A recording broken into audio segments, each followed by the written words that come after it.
बिस्मिल्लाहिर्रहमानिर्रहीम। 3 में खुश आमदीद। इस वक्त हम पार्लियामेंट हाउस में मौजूद हैं और कमेटी रूम नंबर 5 के अंदर इस वक्त जो मुजवज़ा आइनी तरमीम है उससे मुतालिक एक खसूसी कमेटी बनाई गई थी। वो वैसे बुनियादी तौर पर ये खसूसी कमेटी जो है वो पार्लिमान और पार्लियामेंटेरियंस के इस्तेहकाक से मुतालिक थी, लेकिन अब तमाम जो अपोजिशन और हुकूमती अरकान हैं सेनेट में भी और कौमी असम्बली में भी खुर्शीद शाह इस कमेटी की सरबराही कर रहे हैं। मौलाना फजल रहमान भी अंदर मौजूद हैं और इस कमेटी के अंदर आइनी तरमीम से मुतालिक जो मामलात हैं वो ज़ेर बहस आएंगे। आप देख सकते हैं कि इस कमेटी रूम के बाहर जो है वो सहाफ़ियों की एक बहुत बड़ी तादाद जो है वो मौजूद है, जो इस वक्त इस एक पाकिस्तान की तारीख़ में एक बड़े अहम आइनी तरमीम से मुतालिक सब की नज़रें इस कमेटी रूम नंबर 5 के अंदर मौजूद हैं।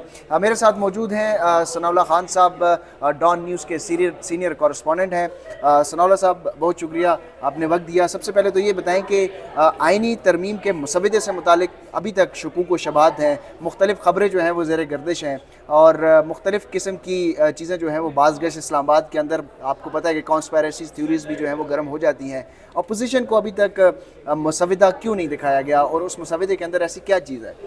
देखिए, ज़रूरी नहीं है कि अपोजिशन को ये मुसवदा दिया जाए। तरीक़ाकार ये होता है, जो आइनी तरमीम हो या एक्ट ऑफ पार्लियामेंट में तरमीम हो, वो पार्लियामेंट में ले डाउन होती हैं और उसके बाद जाती हैं स्टैंडिंग कमेटीज़ को, और वहाँ स्टैंडिंग कमेटी में फिर अपोजिशन के अरकान भी होते हैं, तमाम होते हैं, उसको डिस्कस करते हैं। उसके बाद उसका फ़ाइनल वर्जन फिर दोबारा से नेशनल असम्बली और सेनेट में आता है। तो यहाँ जो तरीक़ाकार मुझे लग रहा है उसमें ना ही वो स्टैंडिंग कमेटी में जाएंगी, ना ही वो अभी तक जो हुकूमती अरकान हैं उनसे शेयर की गई हैं, बल्कि कई वज़रा ने हमें खुद बताया यहाँ पे, क्योंकि तमाम लोग 12 घंटे से तकरीबन हो गए हैं लोग मौजूद हैं, तो उन्होंने कहा उन्हें भी पता नहीं अभी तक कि किस किस्म की आइनी तरमीम है। को भी अभी नहीं पता कि वो क्या आइनी तरमीम है, और कई अरकान जो हैं जो इत्तेहादी हुकूमत के हैं उनको भी नहीं पता, लेकिन वो मौजूद यहाँ ज़रूर हैं। तमाम को कहा गया है कि अलर्ट रहें।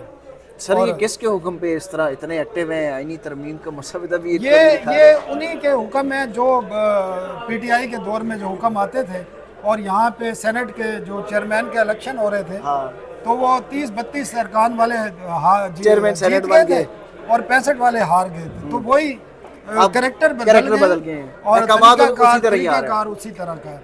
लेकिन ये जो चीज़ें तो सामने आ गई हैं, आपको भी पता है, आपने भी देखी हैं, उमर ने भी देखी है, सबको पता है क्या चीज़ें हैं, जनरली पता चल गया है। उसमें एक तो नई एक आइनी कोर्ट बनेगी, और जो आइनी और कॉन्स्टिट्यूशनल मैटर्स हैं या पॉलिटिकल मैटर्स हैं वो उस कोर्ट में चले जाएंगे। उसका चीफ जस्टिस अलहदा होगा, उसके जजेस अलहदा होंगी, उनकी एक टर्म्स होगी, और जो बाकी केसेस हैं, जो पब्लिक के केसेस होते हैं, क्रिमिनल केसेस हैं, जदाद के केसेस हैं, टैक्स के केसेस हैं, वो जो इस वक्त सुप्रीम कोर्ट है नॉर्मल उसमें जाया करेंगे। सही। और ये वाला जो कानून आ रहा है ना, ये बुनियादी तौर पर कानून आया है मई 2006 में मोहतरमा बेनज़ीर भुट्टो ने और नवाज शरीफ ने जो मिसाक जमहूरियत साइन किया था लंदन में, उसके अंदर ये दर्ज था। आप बेनज़ीर का नाम ले रहे थे तो बिलावल भुट्टो साहब आपको बड़े गौर से देख के, अभी बिलावल साहब यहाँ से गुजरे हैं, वो बेसिकली वो उसी से रूह से देख रहे थे कि और क्या बात कर रहे हैं। मैं ज़ाती तौर पर जो मैंने देखा है पिछले चंद सालों के दौरान इस मुल्क में, मैं समझता हूँ कि वो होना चाहिए ना।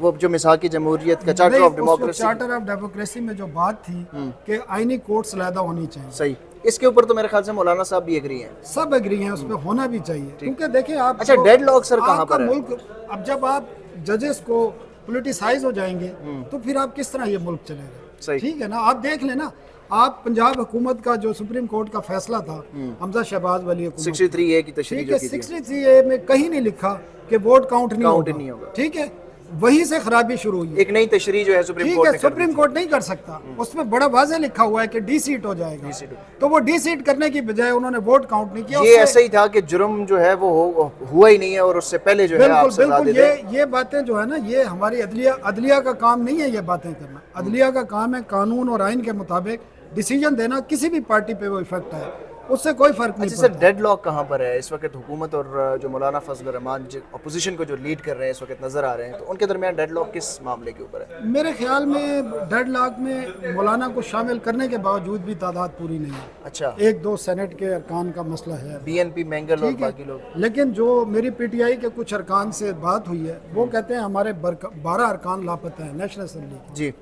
वो कहते हैं कई ऐसे अरकान भी हैं जो जी उन्होंने 12 अरकान से राब्ता नहीं हो रहा।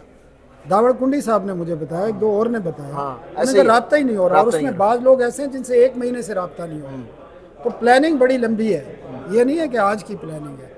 اب بھی کنفیوژن برقرار ہے اور ڈیڈ لاک نہیں ہے کوئی. حکومت ابھی سے تھوڑی دیر پہلے مجھے بتایا گیا ہے کہ جو حکومتی ٹیم ہے ان کو کیبنٹ کے اجلاس کے لیے الرٹ کیا گیا. اچھا, یعنی اس کا مطلب ہے کہ انہوں نے اپنا جو حساب کتاب جو نمبر گیم ہے جی اگر وہ نہیں کرتے آج تو یہ حکومت کے لیے بڑی سبکی کا مقام ہے. ٹھیک ہے نا, آپ نے پورے میڈیا کو, پوری دنیا کی یہاں نظر لگی ہوئی ہے, پارلیمنٹ پہ لگی ہوئی ہے, اور صبح سے ہم یہاں موجود ہیں. اور انہوں نے اگر جس طرح طاولہ تارڑ صاحب کہہ رہے تھے کہ کنسلٹیشن ہو رہی ہے, مطلب ہے کہ آپ پھر کنسلٹیشن کے بغیر آج آپ نے اجلاس بلا لیا اور کیبنٹ بلا لی. کنسلٹیشن تو رات کو مولانا صاحب ان سے ایگری کر چکے تھے, تو پھر آج کیا ہوا ہے؟ سر یہ امپورٹنٹ چیز یہ ہے, یہ اس پہ ذرا بتا دیں کہ یہ جلد بازی کیوں کی جا رہی ہے آج ہی, کیوں سیٹرڈے کے دن بھی کہا جا رہا تھا, پھر سنڈے کے دن بھی, یہ ویکینڈز میں کیوں نہیں جا رہے, اور کیوں ویک ڈیز میں کیوں نہیں جا رہے, کیوں ارجنسی کیوں ہے؟ ارجنسی کی کئی وجوہات ہیں جو ان کی نظر میں ہے, میری نظر میں اس کو نہیں سمجھتا. میں سمجھتا ہوں اس میں مزید کنسلٹیشن گورنمنٹ کی نظر میں ہے. جی ان کا اپنی نظر ہے نا. دیکھیں اب ہم نے تو گورنمنٹ ہی کہنا ہے نا, اور کچھ تو نہیں کہنا ہے نا. اصل حکمران تو وہ دیکھیں مسئلہ اس میں یہ ہے کہ آپ کو پتہ ہے گزشتہ روز جو 8 ججز ہیں انہوں نے ایک وضاحتی آرڈر اس کو جاری کیا ہے, اور وہ وہی آرڈر ہے جو 12 جولائی کو انہوں نے جاری کیا. ٹھیک ہے, اس کی ضرورت نہیں تھی کل, اور کل انہوں نے اس آرڈر میں سپریم کورٹ جو ایک کانسٹیٹیوشن ادارہ ہے اس کو تھریٹ کیا ہے. اس میں ریٹن کہا ہے کہ پھر آپ نے کنسیکوینس آپ کو بھگتنے پڑیں گے, اور ان الفاظ میں پارلیمنٹ کو بھی تھریٹ کیا ہے کہ بھائی تسی کر کے دیکھو پھر ویک لے سو سے. تو یہ ان کو بھی دکھانا ہے. اب آمنے سامنے کھڑے ہیں, اگر یہ آج نہیں کرتے تو عوام کی نظر میں بھی, لوگوں کی نظر میں, میڈیا کی نظر میں, باقی دنیا کی نظر میں یہ حکومت کے لیے ایک بڑی ناکامی ہے. بیسیکلی یہ ایک لڑائی ہے جو اسٹیبلشمنٹ اور عدلیہ کے درمیان. نہیں, میں سمجھتا ہوں کہ اس وقت صورتحال اس قسم کی ہے کہ, اور یہ اس کے ذمہ دار تمام سیاسی جماعتیں ہیں, تمام اسٹیک ہولڈرز اگر کہہ دیں, میں تمام سیاسی جماعتیں اس لیے کہہ رہا ہوں کہ پاور پالیٹکس کرتے کرتے انہوں نے اپنی جو کیا کہتے ہیں اس کو, اپنی پگڑی اتار کے نا دوسروں کے ہاتھ میں رکھ دی ہے.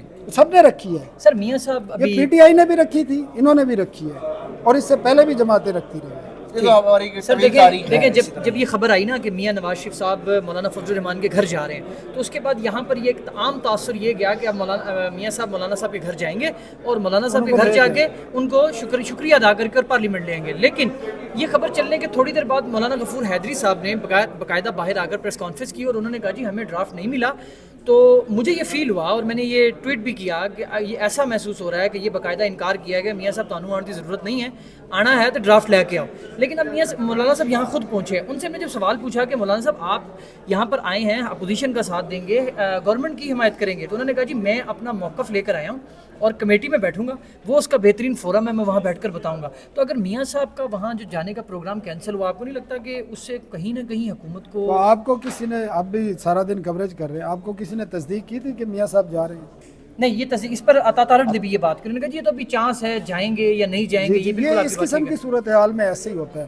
تو آپ, کیونکہ ہم ڈسکشن کر رہے ہیں, آپ کیا سمجھتے ہیں کہ مولانا صاحب یہ اتنی تاخیر کیوں ہو رہی ہے آپ کے کیا خیال میں؟ میں نے تو آپ کو بتا دیا نا, تو آپ کیا سمجھتے ہیں؟ سر اس میں 2-3 چیزیں جو ہم نے آج سارا دن کوریج کی ہے, اس میں ہمیں یہ فیل ہو رہا ہے کہ ایک تو جو بیسیکلی ڈرافٹ ہے نا, جس کا آپ ذکر کر رہے تھے کہ وہ اس میں چیزیں ہیں کچھ, اس میں سر پاکستان تحریک انصاف کو اس ڈرافٹ کے کچھ پوائنٹس پر جو ان تک ابھی جو وہ بتا رہے ہیں کہ جو اطلاعات پہنچی ہے, کیونکہ وہ بھی یہ کلیم کریں کہ ہم نے بھی ڈرافٹ ابھی نہیں دیکھا. کون کہہ رہے ہیں؟ پاکستان تحریک انصاف والے کہ ہم نے ڈرافٹ نہیں دیکھا, اپوزیشن کی تمام جماعتیں, اور اس کو مولانا غفور حیدری بھی اس کو بتا کے کہ بھی اپوزیشن کو بھی نہیں ملا. وہ یہ بار بار کلیم کر رہے تھے کہ اس کمیٹی میں اگر آئے گا تو ہم دیکھیں گے. اب اس میں جو چیزیں, اگر تو یہ ڈرافٹ جوڈیشل ریفارمز کی بات کر رہے ہیں, اس قسم کے انوائرمنٹ میں جو بنا ہوا ہے, آپ سمجھتے ہیں تحریک انصاف کو ڈرافٹ کوئی دے گا؟ نہیں, بالکل بھی نہیں. اور ہمیں تو سوال یہ ہے کہ تحریک انصاف جب کسی آئینی ترمیم کا حصہ ہی نہیں ہے تو پھر ان کو ڈرافٹ کی ضرورت دینے کی ضرورت ہے. یہ دیٹس دا پوائنٹ. یہ دیکھیں آئینی ترمیم آ کیوں رہی ہیں, اب اس پہ غور کریں گے تو پھر آپ سمجھ جائیں گے کہ تحریک انصاف کو یہ ڈرافٹ دینے کی ضرورت نہیں ہے, اور وہ کیوں دیں گے. مطلب یہاں تو سیاست تو نہیں ہو رہی, سیاست میں مخالفت اس وقت نفرت میں تبدیل ہو چکی ہے. جب نفرت کا مطلب ہوتا ہے دشمنی میں, تو پھر وہاں یہ کام نہیں ہوتے. پھر اسی طرح ہوتے ہیں کہ چپکے سے چیزیں آتی ہیں اور رات کے اندھیرے میں پاس ہو جاتی ہیں اور نافذ کر جاتی ہیں. اچھا سناؤ صاحب, لاسٹلی یہ بتا دیں, اور میں آپ کو بتاؤں مولانا صاحب ان سے ایگری کر چکے ہیں, سب کو پتہ ہے. یہاں हम अगर आंखें बंद कर लें तो और बात है। मौलाना को अपने जो उनके वोटर हैं उनको भी उन्होंने कुछ बताना है, फेस सेविंग वहाँ से भी लेनी है। तो वो जब उन्होंने आज से 1 दिन पहले 2 दिन पहले जो बात की थी कि जी सूद के खात्मे की, तो वहीं से समझ आ गई। क्योंकि देखें हमने इन चीज़ों को मजाक बना लिया। पाकिस्तान का आइन ये कहता है कि पाकिस्तान में इस्लाम और कुरान और सुन्नत के मुनाफी कोई कानून नहीं बन सकता, और पाकिस्तान में सूद के खिलाफ जो है कानून बन चुके हैं। ज़रूरत उसमें अब उस तरह उसमें आईनी तरमीम की ज़रूरत नहीं है, दरामद उसके की लिए भी ऐसे ज़रूरत है। कवानीन तो की मौलाना ज़रूरत साहब रेडी हैं, और वो फैसल वाडा को आप पसंद ना करें, उन्होंने एक बात की है 2 दिन पहले मुझे, उन्होंने कहा मौलाना जमहूरियत और इक़्तिदार वो अलहदा नहीं रह सकते। तो इस पे सनाउल्लाह बात साहब, खत्म। आपने बड़ी ज़बरदस्त बातें की हैं, और मौलाना फजल रहमान की इस कमेटी रूम में इस वक्त मौजूदगी और पार्लियामेंट हाउस में जो आमद है वो इस चीज़ की तरफ इशारा कर रही है कि मौलाना साहब जो हैं वो कोई ज़्यादा नाराज़ नहीं है, और चंद लम्हों बाद वो जो हुकूमती आइनी तरमीमी बिल है उसको पेश भी किया जा सकता है। 3 से अब तक के लिए इतना ही। अगली अपडेट तक हमें इजाज़त दीजिए।